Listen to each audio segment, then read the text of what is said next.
Welcome to our segment on fermented foods. I'm Dr. Brent Waddell from Arc of Life, and I'd like to go over tonight with you just about how Dr. Pauline and I ferment vegetables to make a sauerkraut at home. So this is just green cabbage. Local is better. We get wonderful cabbage from Bryson Farms at certain times of the year. This is from a grocery store. So any cabbage is good for this. And what we want to do is just get about 2 pounds of cabbage per mason jar. Wide mouth mason jar. These are going to be available in the clinic for purchase, for a donation to the food bank. We are working on getting some kits together so that we can ferment at home. So we want to just cut up the cabbage. Fairly small, but it doesn't have to be perfect. I used to use a food processor for this, but I found that just cutting it by hand actually works a lot better. So this cabbage is now about, like I said, about 2 pounds. We're going to be using some coarse sea salt as well. Coarse sea salt that I have here is a company called Tradicell. It's available at Urban Spice, is where we get this one. I know they have it at the Ottawa Bagel Shop, and there's probably something similar to it. What it looks like is it's a coarse gray sea salt, and we're going to use about 3/4 of a tablespoon for the 2 pounds of cabbage that we have here.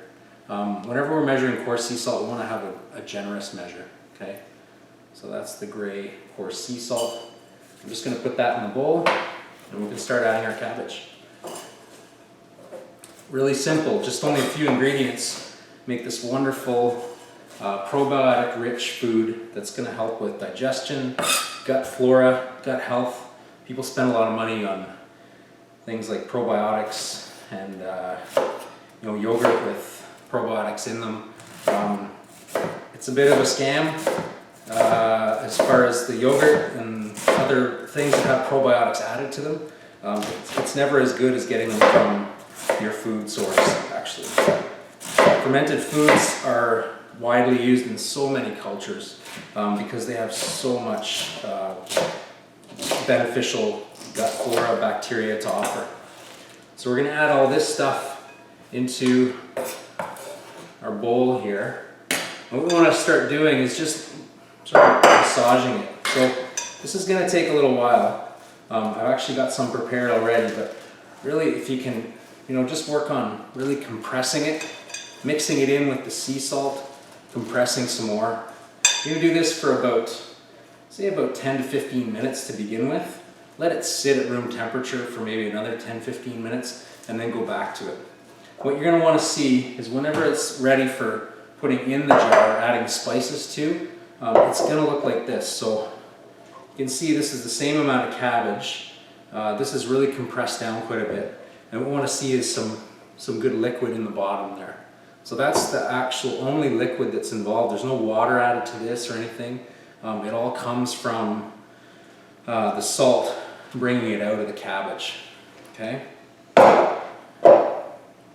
Next thing what we want to do is the outside leaves of the cabbage that we've saved from before, so the ones we've peeled off, we're going to cut out some rounds. These are going to help seal them in the top of the jar so that other bacteria doesn't get involved. It's going to keep it anaerobic, and it's going to keep the good bacteria doing the breakdown, which is exactly what we want.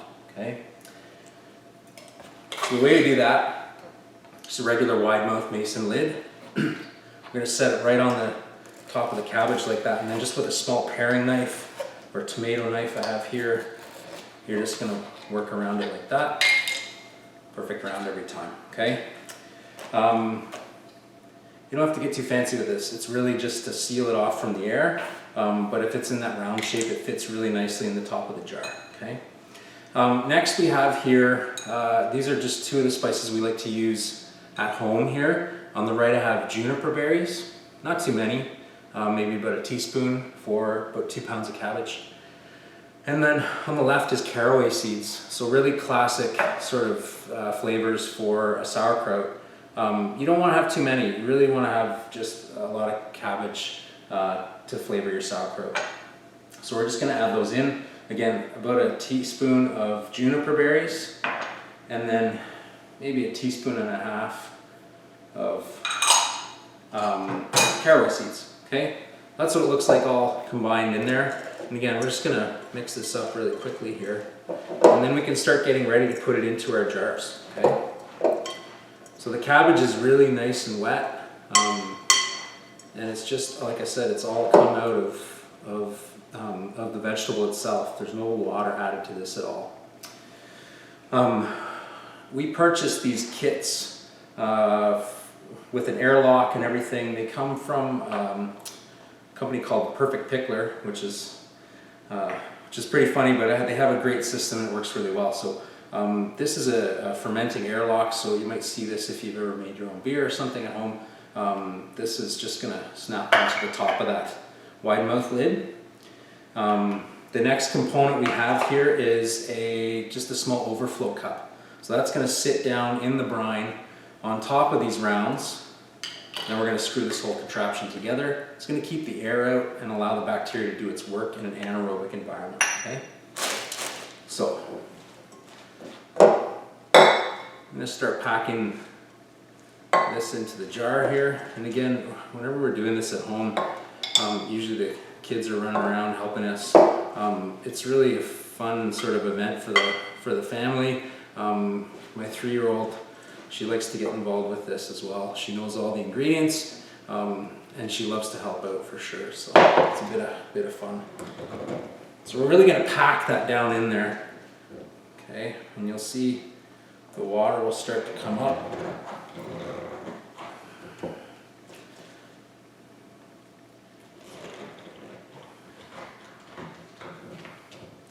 Okay, so and we could work at getting more in here, but the important thing is you want to have it just down around where the neck of the bottle starts. Okay, and again, the liquid should be, when I compress it down, the liquid is really right up to that level of the neck of the bottle in there.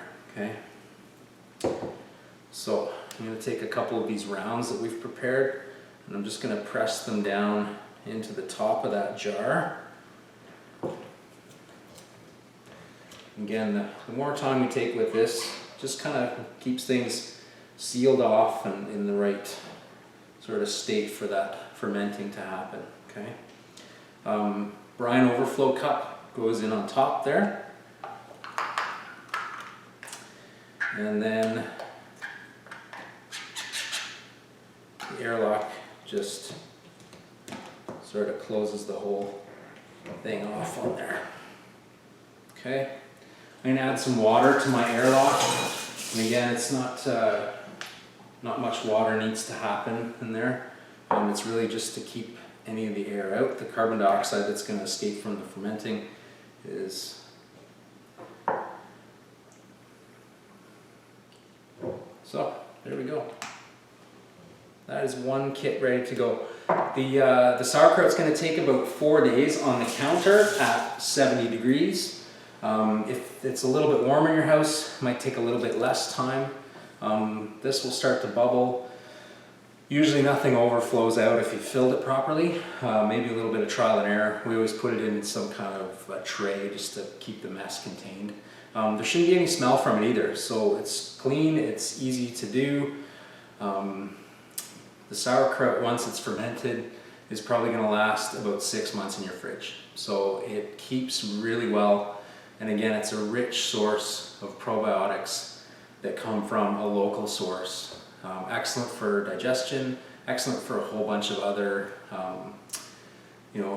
whole bunch of other things having to do with, immune function. It's really just supporting your body with the proper foods that it needs to thrive.